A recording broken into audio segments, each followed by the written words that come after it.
Hello बच्चा लोग, I hope सभी अच्छे से होंगे और हमारे आरटी एकेडमी चैनल को लाइक सब्सक्राइब शेयर कर रहे होंगे। तो हमारे 11th हमारा बायोमोलिक्यूल जो चैप्टर चल रहा था, बेहद ही important chapter and base of biology.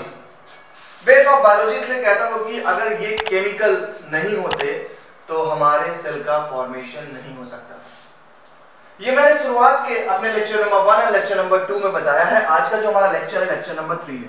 तो जो न्यू स्टूडेंट्स हैं, अगर वो इस चैप्टर के इनिशियल स्टेप को जानना चाहते हैं, बायो की इस थीम को जानना चाहते हैं कि क्या केमिकल इंपॉर्टेंस है, तो आपको स्टार्टिंग के फर्स्ट एंड सेकेंड लेक्चर पर जाना पड़ेगा।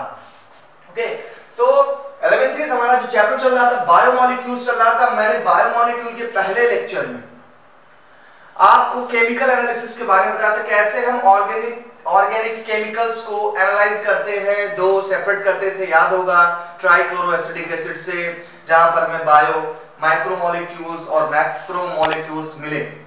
और हम पढ़ रहे हैं मैक्रोमोलिक्यूल्स में आज कार्बोहाइड्रेट एंड न्यूक्लिक एसिड के बारे में। लास्ट वीडियो प्रोटीन पे बेस्ड था, जहां पर मैंने प्रोटीन के बारे में आपको बताया कि प्रोटीन हमारे बॉडी के लिए कितनी एसेंशियल है एंड प्रोटीन छोटे छोटे मोनोमर से मिलकर बनती है और उन मोनोमर को हम अमीनो एसिड नाम दिया करते थे। ओके, सेम ऐसे आज हम जो पढ़ने जा रहे हैं, हमारा पॉलीमर है कार्बोहाइड्रेट एंड न्यूक्लिक एसिड। सबसे पहले इसके इंपॉर्टेंस की बात करें तो कार्बोहाइड्रेट जिसे बायोफ्यूल माना जाता है, बायोफ्यूल, ये बायोफ्यूल है। क्यों बायोफ्यूल है? बिकॉज कार्बोहाइड्रेट ही सबसे पहले हमारी बॉडी में एनर्जी का सोर्स है। आपकी बॉडी को जिंदा रहना है तो रेस्पिरेशन करना पड़ता है, रेस्पिरेशन करने से एनर्जी जनरेट होती है और ये एनर्जी हमें जिंदा रखने के काम आती है। तो कार्बोहाइड्रेट को बायोफ्यूल इसलिए बोला क्योंकि एसेंशियल एक एनर्जी जनरेट करने के लिए हमारा एक न्यूट्रिएंट है। जनरेट तो एनर्जी प्रोटीन से भी हो सकती है, फैट से भी होगी, लेकिन जो इनिशियल हमारा जो फ्यूल है, मेन फ्यूल है, वो हमारा कार्बोहाइड्रेट होता है। ये तो रही कार्बोहाइड्रेट की इंपॉर्टेंस की बात। अगर इस कार्बोहाइड्रेट की सोर्स की बात करें तो मोस्टली प्लांट से बनने वाले हर एक प्रोडक्ट, यानी प्लांट्स नेचुरली जो भी प्रोडक्ट बना रहा है, चाहे वो पोटैटो है, राइस है, व्हीट है, तो वहां पर आपको कार्बोहाइड्रेट मिलेगा। तो कार्बोहाइड्रेट बनाने के लिए सिर्फ और सिर्फ धरती पर एक ऑर्गेनिज्म है, वो है हमारे प्लांट्स। प्लांट्स कार्बोहाइड्रेट बनाते हैं और ये कार्बोहाइड्रेट हम खा करके अपनी बॉडी बनाते हैं। क्लियर? तो ये तो कार्बोहाइड्रेट की छोटा सा आपको बताया कि क्या सोर्स है इसका और क्या इसका बॉडी में वर्क है। सेम ऐसे हम न्यूक्लिक एसिड के बारे में डिस्कस करेंगे, इनके बारे में भी आपको आइडिया देंगे। चलिए स्टार्ट करते हैं। सबसे पहले कार्बोहाइड्रेट। तो कार्बोहाइड्रेट एनर्जी फ्यूल है हमारा, भाई बायोफ्यूल है, क्योंकि लिविंग ऑर्गेनिज्म में ये फ्यूल बना रहा है, लिविंग ऑर्गेनिज्म को जिंदा रखने के लिए ये एनर्जी देता है। तो यही हमारा बन गया carbohydrate, biofuel, is known as biofuel. चलिए कार्बोहाइड्रेट के बारे में पहले मैं अपने स्टाइल में चलता हूं आपको। ये हमारा कार्बोहाइड्रेट है।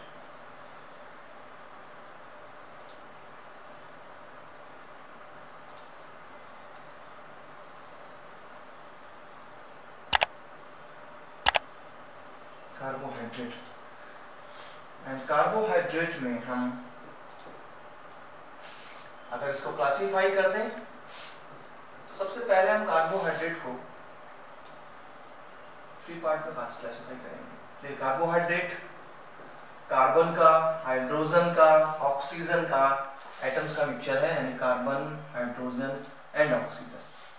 एक जनरल फार्मूला होता है CnH2nOn, यानी हाइड्रोजन का जो रेशियो है वो रेशियो कार्बन और ऑक्सीजन से दोगुना होगा। कार्बोहाइड्रेट के 3 टाइप्स करते हैं। अच्छा, ग्रीक लैटिन वर्ड्स में कार्बोहाइड्रेट को सैकराइड्स के नाम से जाना जाता है, इसलिए अभी जो मैं बताने जा रहा हूं कि कार्बोहाइड्रेट के 3 टाइप्स हुए हैं और ये 3 टाइप्स में पहला टाइप है monosaccharide.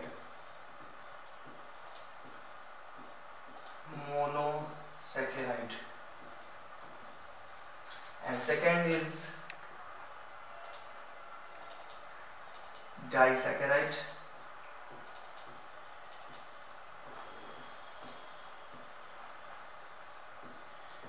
and third one is polysaccharide.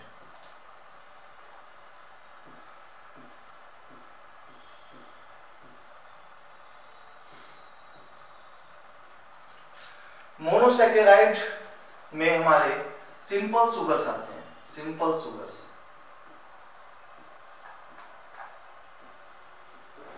Simple sugar है हमारे मोनोसैकेराइड्स में। जैसे एग्जांपल की बात करें तो ग्लूकोज, फ्रक्टोज, ये मैं कुछ एग्जांपल ऐड कर रहा हूं, एंड गैलेक्टोज।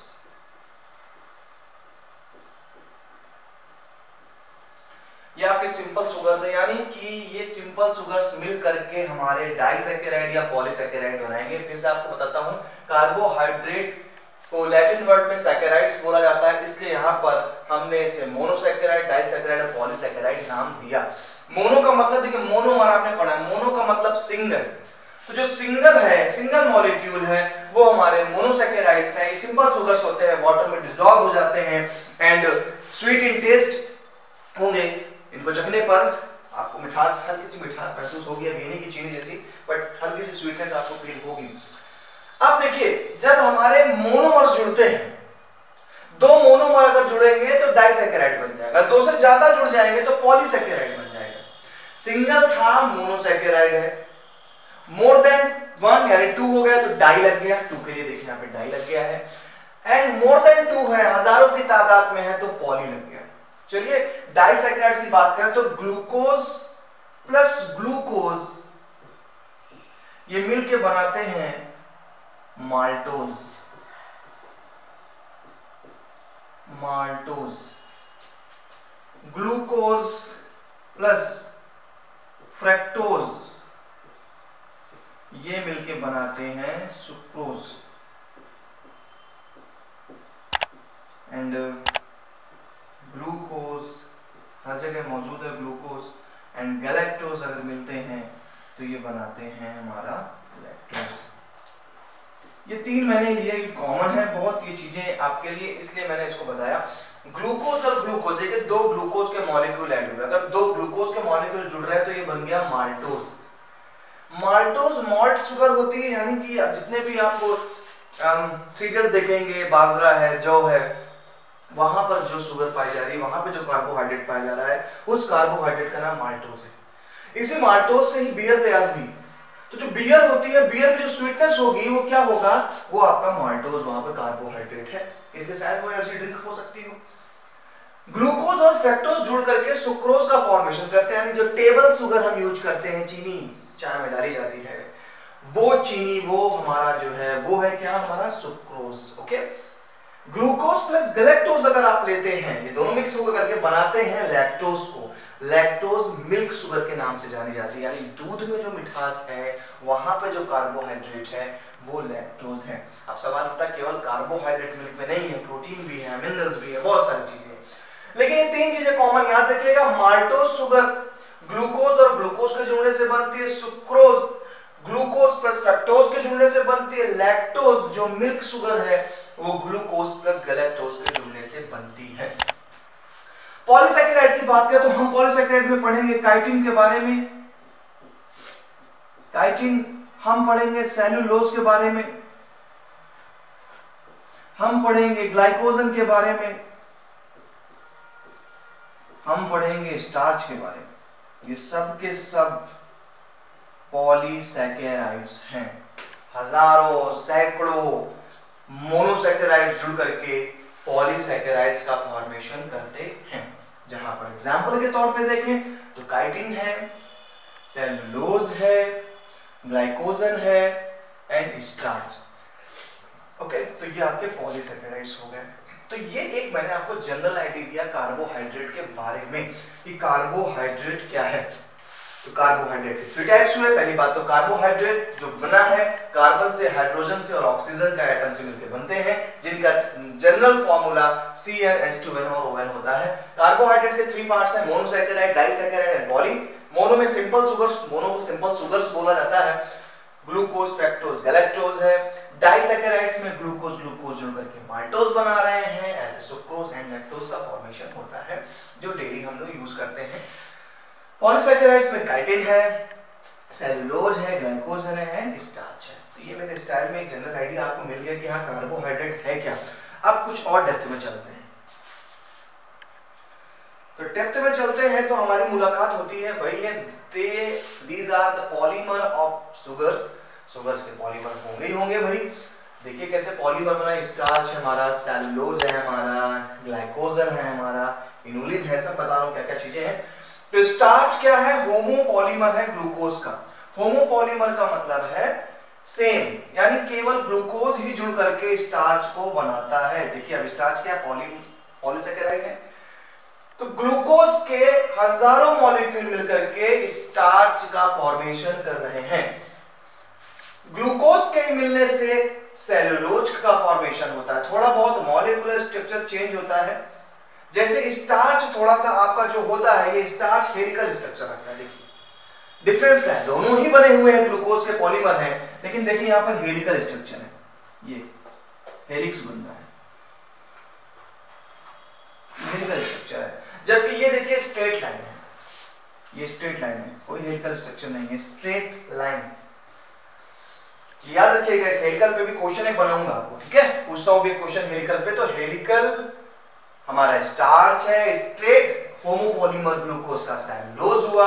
ग्लाइकोजन भी हमारा होमोपॉलीमर ऑफ ग्लूकोज है, लेकिन ग्लाइकोजन हम एनिमल्स का रिजर्व फूड मटेरियल होता है। कई बार क्वेश्चन पूछा गया है, चाहे तो नोट कर लीजिए कि एनिमल का रिजर्व फूड मटेरियल क्या है और प्लांट का रिजर्व फूड मटेरियल क्या है। तो प्लांट का रिजर्व फूड मटेरियल सेलुलोज होता है, ये प्लांट का रिजर्व फूड मटेरियल है। एंड एनिमल की बात करेंगे तो एनिमल का ग्लाइकोजन रिजर्व फूड मटेरियल होता है।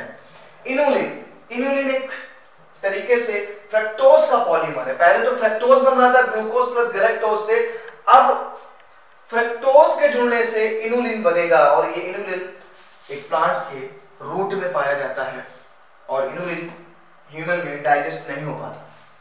ना ही हम सेलुलोज का डाइजेशन कर पाएंगे, ना ही इनुलिन का डाइजेशन कर पाएंगे, क्योंकि ये बहुत हैवी पॉलीमर्स हैं। ओके, तो ये तो एग्जांपल हो गए मोनोसैकेराइड्स के जुड़ने से। तो मैंने आपको एक चार्ट बताया जहां पर आपने टाइप्स ऑफ कार्बोहाइड्रेट देखे, देन मैंने डायरेक्टली आपको उठाया है क्या, पॉलीसैकेराइड्स। और पॉलीसैकेराइड्स में खास example starch, cellulose, glycogen, inulin. Clear? चलिए आगे चलते हैं। अब बात आती है कि वो जो आप देख रहे थे वो सिंपल एक तरीके से पॉलीसैकेराइड्स थे। क्यों? क्योंकि सब जगह पे सिर्फ एक ही मॉलिक्यूल जुड़ रहा है, वो था ग्लूकोज। ग्लूकोज के पॉलीमर से स्टार्च बना, ग्लूकोज के पॉलीमराइजेशन से इनुलिन बना, फ्रक्टोज के सेलुलोज बना, या ग्लूकोज से सेलुलोज बना, यानी एक ही मॉलिक्यूल से जुड़ करके बन रहा था। ग्लूकोज के अलावा या सिंपल शुगर के अलावा कुछ नहीं था। लेकिन ये कार्बोहाइड्रेट तब कॉम्प्लेक्स कार्बोहाइड्रेट हो जाते हैं जब इनमें मोनोसैकेराइड्स के अलावा दूसरे मॉलिक्यूल्स ऐड हो जाते हैं। तो जैसे एक कॉम्प्लेक्स पॉलीसैकेराइड है जो अमीनो एसिड और शुगर दोनों के मिलने से बनता है, यानी केवल शुगर होता तो होमो था, केवल शुगर होता तो होमो था, लेकिन शुगर के साथ अमीनो एसिड ऐड हो गया। अब जब शुगर के साथ अमीनो एसिड्स ऐड हो गए हैं तो ये बन गया अमीनो शुगर। ये कॉम्प्लेक्स स्ट्रक्चर है, सिर्फ एक प्रोटीन का नहीं, प्रोटीन के साथ और भी चीजें लग गई हैं। एग्जांपल के तौर पे glucosamine and N acetyl glucosamine. याद रखिएगा, एग्जांपल बहुत जगह पे बैक्टीरिया के सेल वॉल में या फंगाई के सेल वॉल में ये केमिकल का नाम सुनने को मिलेगा। तो जब ये नाम सुनने को मिलेगा आपको, तो वहां समझ जाना है कि that is a carbohydrate. Okay, तो ये अमीनो शुगर्स है। एग्जांपल ग्लूकोसामाइन याद रखना और एन एसिटिल ग्लूकोसामाइन, ये दो याद रखने हैं। काइटिन, क्वेश्चन बहुत पूछा जाता है काइटिन। अभी काइटिन के बारे में मैंने आपको बताया, पॉलीसैकेराइड था। Chitin is the homopolymer of N acetyl glucosamine. N acetyl glucosamine का होमोपॉलीमर, यानी केवल और केवल एन एसिटिल ग्लूकोसामाइन जुड़ करके बनाते हैं एक केमिकल, और उस केमिकल का नाम है काइटिन। ये काइटिन जो केमिकल है, ये केमिकल काफी हार्ड होता है, काफी रेजिस्टेंस पावर रखता है अपने अंदर, और यही काइटिन हमारे आर्थ्रोपोड्स, जो भी आप आर्थ्रोपोड देखते हैं, ये भी एक क्रैब है हमारा, एक आर्थ्रोपोड है। आप चाहे तो हमारा कॉकरोच एक कॉमन सा आर्थ्रोपोड है। मॉर्फोलॉजी ऑफ एनिमल्स में मैंने आपको बताया था कॉकरोच के बारे में, तो उसका एक्सोस्केलेटन बनता है, उसमें काइटिन केमिकल मौजूद है। काइटिन यहाँ पर है, और ये काइटिन एक कार्बोहाइड्रेट है जो किसका पॉलीमर है, तो एन एसिटिल ग्लूकोसामाइन का पॉलीमर है। साथ ही साथ फंगाई के भी सेल में, सेल वॉल में हमारी काइटिन मौजूद होती है। शायद इसीलिए लोग के पावर, रेजिस्टेंस पावर बहुत है, उसको डाइजेस्ट करना डिफिकल्ट होता है, इसको डाइजेस्ट करना डिफिकल्ट होता है बहुत, ओके, क्योंकि ये पॉलीसैकेराइड्स हैं। और किसका पॉलीसैकेराइड्स है, एन एसिटिल ग्लूकोसामाइन का पॉलीसैकेराइड्स है। क्लियर?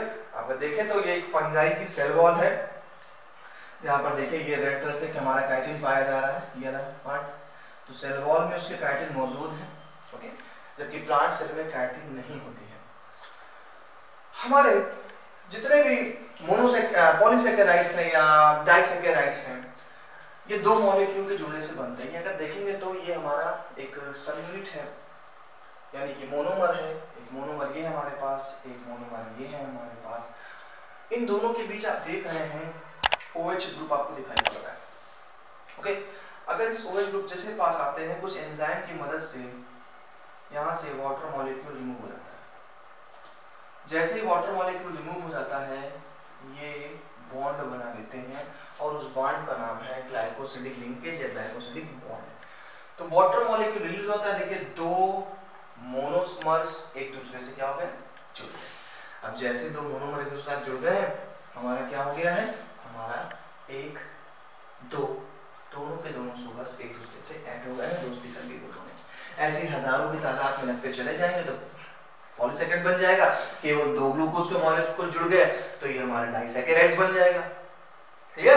तो ये था हमारा क्या, ग्लाइकोसिडिक लिंकेज या ग्लाइकोसिडिक बॉन्ड। तो आपसे पूछा जा सकता है कि दो मोनोसैकेराइड के बीच में या दो सिंपल शुगर के बीच में कौन सा बॉन्ड पाया जाता है या कौन सा लिंकेज पाया जा रहा है, तो वो होता है ग्लाइकोसिडिक लिंकेज। जैसे प्रोटीन में आपको मैंने पेप्टाइड बॉन्ड बताया था, ऐसे यहाँ पर ग्लाइकोसिडिक लिंकेज होता है।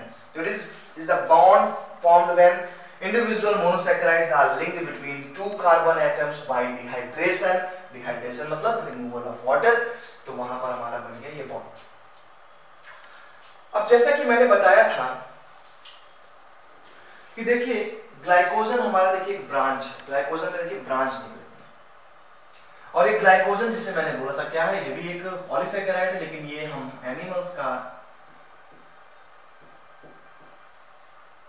एनिमल्स का रिजर्व फूड मटेरियल है, रिजर्व फूड। कभी आपने पार्टी में गए, आपने हपक के खा लिया, बहुत ज्यादा कार्बोहाइड्रेट खा लिया, तंदूरी नान खा लिया, सब खा लिया, तो आपकी बॉडी में कार्बोहाइड्रेट बहुत आ गया।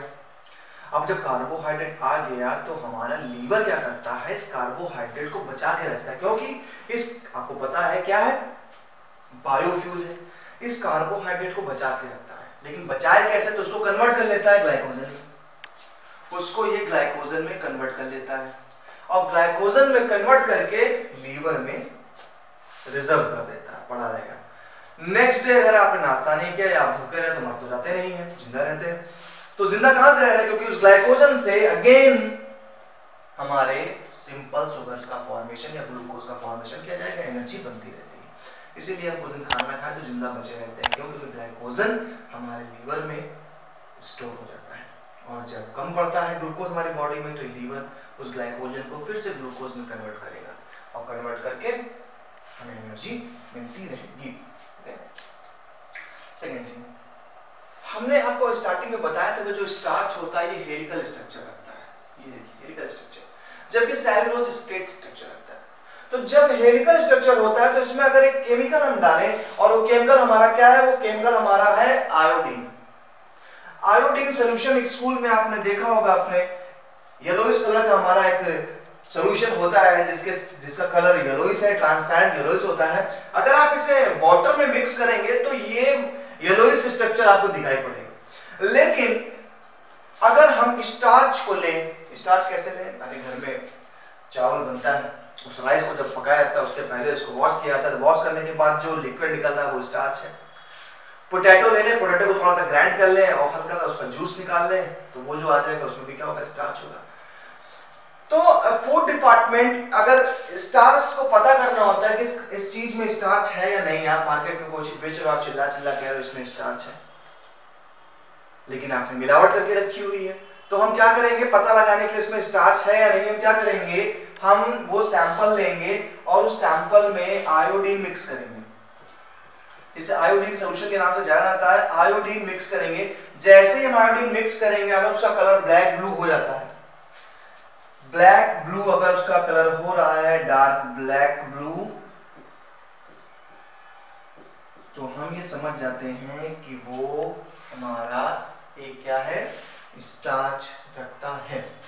क्यों ब्लैक ब्लू कलर दे रहा है जबकि सेलुलोज के साथ ब्लैक ब्लू कलर नहीं देगा? क्योंकि स्टार्च हेलिकल स्ट्रक्चर होता है, तो जब आप आयोडीन डालते हैं तो आयोडीन इस हेलिक्स में फंस जाता है और आयोडीन के हेलिक्स में फंस जाने के कारण वो अपना कलर देता है, जबकि सेलुलोज में कोई हेलिकल स्ट्रक्चर नहीं है तो आयोडीन के मॉलिक्यूल फंसते नहीं है, तो चले जाते हैं स्विप आउट, बाहर हो जाते हैं, जिस कारण वो कोई कलर शो नहीं करेगा, कोई ब्लैक ब्लू कलर नहीं शो करेगा। तो जब भी ऐसा solution black blue colour show होता है तो हम मान लेते हैं कि ये हमारा एक स्टार्च सोल्यूशन है। तो ये बहुत ही अच्छी चीज है, एक्सपेरिमेंट में शायद आपने 10th में करी हो, नहीं करी हो तो स्कूल में करिए इन एक्सपेरिमेंट को। चलिए यहाँ पर हमने खत्म किया अपना कार्बोहाइड्रेट वाला पार्ट। तो सिंपल सी चीजें मैंने आपको बताई और आपके लिए वो चीजें फोकस में ज्यादा रखें जो एग्जाम में पूछी जाती हैं। तो एग्जाम के लिए आपने टॉपिक देखा और जो फ्लो चार्ट था वो आपको थीम समझाने के लिए है कि आखिर कार्बोहाइड्रेट चीज क्या है। तो कार्बोहाइड्रेट बायोफ्यूल था, 3 टाइप्स के थे, mono, di and poly, and मैंने एग्जांपल दिए आपको। खासकर जो सबसे ज्यादा क्वेश्चन है वो बॉन्ड है, glycosidic bond and starch, glycogen, cellulose, inulin, इस पे भी आपके क्वेश्चन बन सकते हैं। तो अब बात आती है न्यूक्लिक एसिड्स की। काफी ही इंपॉर्टेंट है न्यूक्लिक एसिड भी, क्योंकि भाई देखिए पहली बात तो बायोमोलिक्यूल का हर एक कंपोनेंट, चाहे वो आपने पहले प्रोटीन पढ़ी, चाहे आपने भी कार्बोहाइड्रेट पढ़ा, चाहे आप न्यूक्लिक एसिड पढ़ेंगे या फिर अदर मिनरल्स पढ़ेंगे, सब के सब चीजें इंपॉर्टेंस रखती हैं आपकी सेल के लिए। और सेल जिंदा है तो आप जिंदा हैं, अदरवाइज कुछ भी नहीं है। तो ऐसे ही हमारा थर्ड टॉपिक आता है न्यूक्लिक एसिड। बहुत पहले की बात है, न्यूक्लिक एसिड के बारे में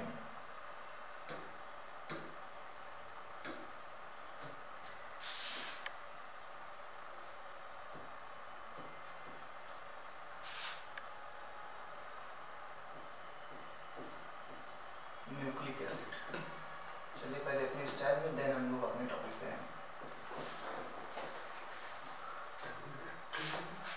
न्यूक्लिक एसिड क्यों न्यूक्लिक एसिड है? क्योंकि ये न्यूक्लियस में, आपने सेल में पढ़ा मेरे से,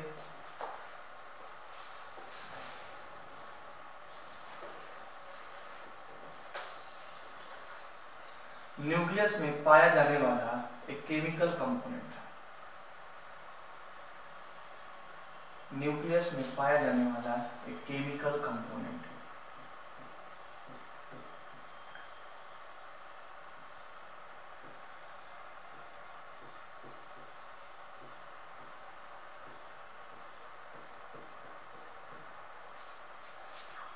तो न्यूक्लियस से पाया जाने वाला हमारा एक कंपोनेंट है जो इसे हम न्यूक्लिक एसिड बोलते हैं। इसका ब्रीफली डिस्क्रिप्शन तो मैं दे रहा हूँ, बट इसके और डेप्थ में जाएंगे तो ये डेप्थ आपको 12th में चैप्टर आएगा मॉलिक्यूलर बेसिस ऑफ इनहेरिटेंस, वहां भी इसके बारे में काफी डेप्थ में टॉपिक किया गया है।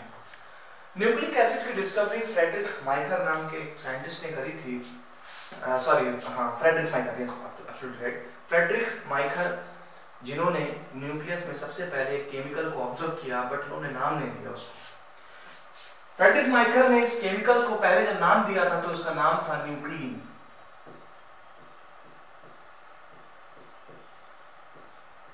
न्यूक्लिन नाम दिया था, लेकिन उनके फ्रेंड थे अल्टमैन, उन्होंने काफी रिसर्च करी और रिसर्च करने के बाद अल्टमैन ने न्यूक्लिक एसिड नाम दिया। न्यूक्लिक एसिड एक तरीके का पॉलीमर है न्यूक्लियोटाइड का। हर एक चीज का एक मोनोमर होता है, मोनोमर होते हैं तो पॉलीमर। बार बार मैं रिपीट करता हूँ आपको। तो न्यूक्लिक एसिड जो मॉलिक्यूल है, ये मॉलिक्यूल छोटे छोटे मॉलिक्यूल का मिक्सचर था और उन छोटे छोटे मॉलिक्यूल को हमने नाम दिया न्यूक्लियोटाइड।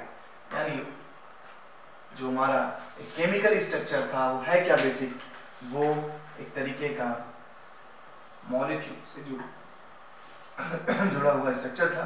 देखिए मॉलिक्यूल जुड़ा हुआ स्ट्रक्चर है और इन्हीं स्ट्रक्चर को हम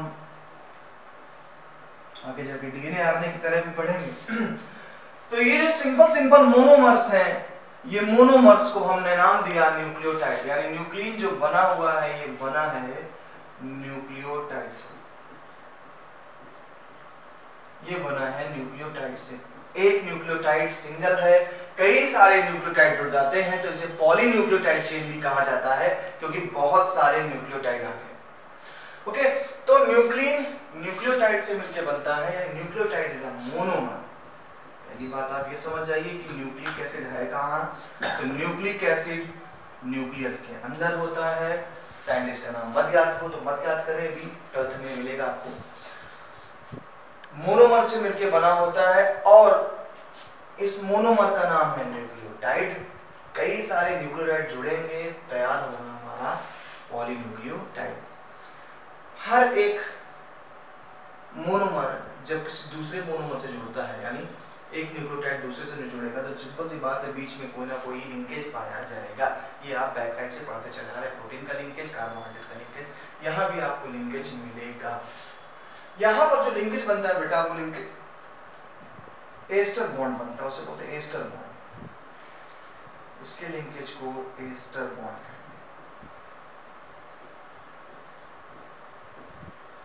एस्टर बॉन्ड। वहां पे था प्रोटीन में तो पेप्टाइड बॉन्ड, कार्बोहाइड्रेट में ग्लाइकोसिडिक एंड न्यूक्लियोटाइड में एस्टर बॉन्ड। यानी आप अगर दो मॉलिक्यूल के बीच देखेंगे तो यहाँ पर एक हमारा एस्टर बॉन्ड है,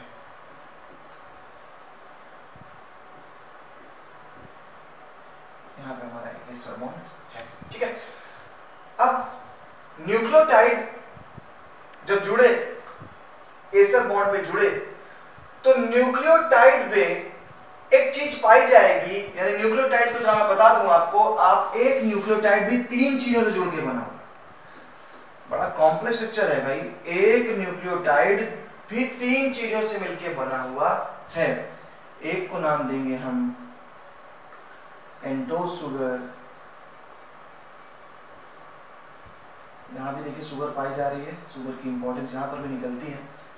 कार्बोहाइड्रेट न्यूक्लियोटाइड में भी मौजूद है। दूसरा होता है फास्फोरिक एसिड,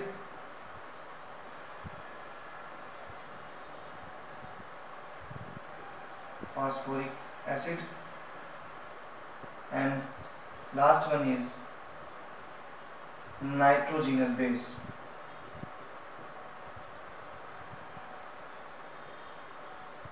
नाइट्रोजीनस बेस। 3 चीजों से मिलकर हमारा एक न्यूक्लियोटाइड तैयार हुआ, यानी एक मोनोमर हमारा 3 चीजों से जुड़ा है। यहाँ पर फास्फोरिक एसिड से, नाइट्रोजीनस बेस से, पेंटोज शुगर से, तीनों ने मिलकर के एक न्यूक्लियोटाइड बनाया। और ऐसे हजारों न्यूक्लियोटाइड मिलकर के एक न्यूक्लिक एसिड तैयार करते हैं। ये मुझे बताने की जरूरत यहाँ पर नहीं थी, लेकिन आपको एक चीज बतानी थी कि जो हमारा न्यूक्लिक एसिड होता है, ये 2 टाइप्स के न्यूक्लिक एसिड होते हैं। न्यूक्लिक एसिड 2 टाइप्स के होते हैं। टाइप आप बात करें, 2 टाइप का न्यूक्लिक एसिड है। एक है आपका न्यूक्लिक एसिड, वो है डीएनए, डीऑक्सीराइबोन्यूक्लिक एसिड, और दूसरा हमारा न्यूक्लिक एसिड है RNA, ribonucleic acid. Deoxyribonucleic acid and ribonucleic acid 2 type के हमारे पाए जा रहे हैं न्यूक्लिक एसिड। ये 2 टाइप के कैसे हो गए? ये 2 टाइप के कुछ इस तरीके से हुए क्योंकि एक न्यूक्लिक एसिड जो है वहां पर पेंटोज शुगर में डीऑक्सीराइबो शुगर पाई जा रही है, दूसरे में राइबो शुगर पाई जा रही है। 2 डिफरेंट टाइप की शुगर्स के होने के कारण, एक डीऑक्सीराइबोज दूसरा राइबोज है, कारण हमारे पास 2 टाइप के न्यूक्लिक एसिड बन गए। और एक को ने बोला डी यानी deoxyribonucleic acid and RNA ribonucleic acid. क्यों चेंज हो गया? क्योंकि अलग अलग ग्लूकोज के मॉलिक्यूल हैं। ठीक है, चलिए आगे चलते हैं। तो ये एक आपको मैंने जनरल आइडिया दिया कि न्यूक्लिक एसिड क्या है और कितने टाइप का हुआ। न्यूक्लिक एसिड किन मॉलिक्यूल से जुड़कर के बनता है, जैसे न्यूक्लियोटाइड कहते हैं। न्यूक्लियोटाइड विद की मॉलिक्यूल जुड़ने से बन रहा है phosphoric acid, nitrogenous base and pentose sugar. Pentose sugar के बिहाफ पे हमारा न्यूक्लिक एसिड 2 टाइप के हो गया, डीएनए एंड आरएनए। चलिए आ जाते हैं न्यूक्लिक एसिड। तो यहाँ पे 2 टाइप के न्यूक्लिक एसिड है, DNA and RNA, deoxyribonucleic acid and ribo DNA. बचपन से हमें पढ़ाया जा रहा है डीएनए डबल हेलिकल स्ट्रक्चर होता है जिसमें हमारी जेनेटिक इंफॉर्मेशन होती है। ठीक है, एंड राइबोन्यूक्लिक एसिड ये प्रोटीन बनाने में काम करती है। दोनों मिल करके कोऑर्डिनेट करते हैं, तब कहीं हमारी बॉडी में डिफरेंट अमीनो एसिड से डिफरेंट टाइप की प्रोटीन का फॉर्मेशन किया जाता है। आगे चलते हैं। अब बात करते हैं न्यूक्लिक एसिड में डीएनए की। तो डीएनए का जो मॉडल आप देख रहे हैं, ये मॉडल हमारे जिस साइंटिस्ट ने दिया था उनका नाम था Watson and Crick. Watson and Crick ने डीएनए का डबल हेलिक्स, डबल मतलब 2 हेलिक्स, देखिए एक ही 2 हेलिक्स में चल रहा हमारा डीएनए, डबल हेलिकल स्ट्रक्चर हमारा डीएनए। अगर को सीधा करके देखें तो कुछ स्ट्रक्चर ऐसा दिखाई पड़ेगा। ये एक देखिए चेन चल रही है, छोटे छोटे मॉलिक्यूल्स लगे यहाँ पे न्यूक्लियोटाइड की, आपको ऐसे दिख रहा है, लेकिन क्या लगे, छोटे छोटे मॉलिक्यूल्स हैं न्यूक्लियोटाइड के, छोटे छोटे मॉलिक्यूल्स लगे हुए हैं, जुड़ करके पॉलीन्यूक्लियोटाइड चेन तैयार कर रहे हैं। तो हमारा जो डबल हेलिकल स्ट्रक्चर है, इसी खास बात है कि इसमें बताया गया कि डीएनए में 2 थ्रेड्स होते हैं, 2 चेन्स होती हैं, दोनों एक दूसरे के एंटी पैरेलल होंगे। चेन्स हमारी डिफरेंट टाइप के हमारे डीएनए हैं, ए डीएनए है, बी डीएनए है, सी डीएनए, ई डीएनए, बहुत सारे। DNA consist 2 polynucleotide strand. 2 means एक पॉलीन्यूक्लियोटाइड स्ट्रैंड ये है and another one is this. Okay, इसीलिए इसको डबल हेलिक्स कह रहे हैं। अब देखिए एंटी पैरेलल क्या होता है। एक्चुअली होता क्या बेटा कि नाइट्रोजनस बेस जो मैंने भी आपको चीज बताई थी, ये बेस 4 होते हैं, एडेनिन, गुआनिन, साइटोसिन, थाइमिन, और इसके प्लेस पे कभी कभी यूरेसिल आ जाता है। ये आपके नाइट्रोजनस बेस हैं। तो अगर किसी न्यूक्लियोटाइड में एडेनिन है तो उसके जस्ट सामने थाइमिन नाइट्रोजनस बेस वाला न्यूक्लियोटाइड होगा। अगर गुआनिन है तो साइटोसिन होगा, साइटोसिन है तो गुआनिन है, थाइमिन है तो एडेनिन है। यूरेसिल किसमें पाया जाता है? आरएनए में पाया जाता है। यूरेसिल सिर्फ सिंगल आरएनए में पाया जाएगा जहां सिंगल चेन होती है। ओके, तो वही बता रहा है एंटी पैरेलल का मतलब यही होता है कि एडेनिन के साथ थाइमिन ऐड होगा, गुआनिन के साथ साइटोसिन जस्ट अपोजिट चल रहा है, इसे हम एंटी पैरेलल चेन कहते हैं। 2 न्यूक्लियोटाइड के बीच में जो बॉन्ड बनेगा वो बॉन्ड हमारा होता है क्या? वो बॉन्ड हमारा होता है एस्टर बॉन्ड या फास्फोडाइएस्टर बॉन्ड, जिस कारण हमारे न्यूक्लियोटाइड आपस में अटैच होते हैं।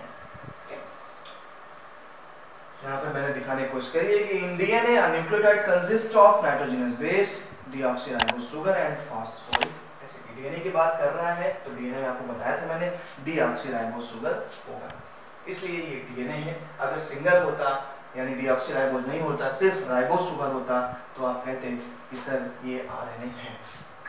फॉस्फेट ग्रुप लगे हुए हैं, देखिए ये बॉन्ड बने हुए हैं 2 न्यूक्लियोटाइड को जोड़ने के लिए जो हमारे बॉन्ड आ रहे हैं उसे ही हम बोल रहे हैं फॉस्फेट ग्रुप या फॉस्फेडाइएस्टर बॉन्ड, जिस बॉन्ड से ये दोनों क्या होंगे, एक दूसरे से अटैच होंगे। ओके, अब देखिए क्यों इसको एंटी पैरेलल चेन कहा जाता है, समझ जाएं। जैसे मैंने बताया कि एक न्यूक्लियोटाइड में 3 चीजें हैं, ये नाइट्रोजनस बेस लिखा हुआ, ये नाइट्रोजनस बेस है, पेंटोज शुगर है एंड फास्फोरिक एसिड है या फास्फेट ग्रुप कर दीजिए। 3 मॉलिक्यूल देखिए क्यों जुड़ रहे हैं, 3 जुड़ते हैं, pentose sugar, phosphoric acid, nitrogenous base. अगर यहाँ नाइट्रोजनस बेस एडेनिन है, अगर यहाँ नाइट्रोजनस बेस एडेनिन है तो इस जगह पे गुआनिन, बीच में हाइड्रोजन बॉन्ड, सॉरी एडेनिन के साथ थाइमिन होता है। अगर यहाँ पर एडेनिन है तो इनके साथ जो जुड़ रहे हैं वो थाइमिन है। अगर यहाँ एडेनिन है तो इनके साथ थाइमिन हो जाएगा, अगर गुआनिन है तो इनके साथ साइटोसिन हो जाएगा, अगर साइटोसिन है तो इनके साथ गुआनिन हो जाएगा। साइटोसिन और गुआनिन के बीच ट्रिपल हाइड्रोजन बॉन्ड होते हैं, एडेनिन एंड थाइमिन के बीच डबल हाइड्रोजन बॉन्ड होते हैं, और इसी बॉन्ड के कारण हमारे दोनों जो हेलिक्स हैं एक सीढ़ी जैसे स्ट्रक्चर बना देते हैं और आपस में जुड़े रहते हैं। ओके, चलिए आगे बात करते हैं। तो हम एक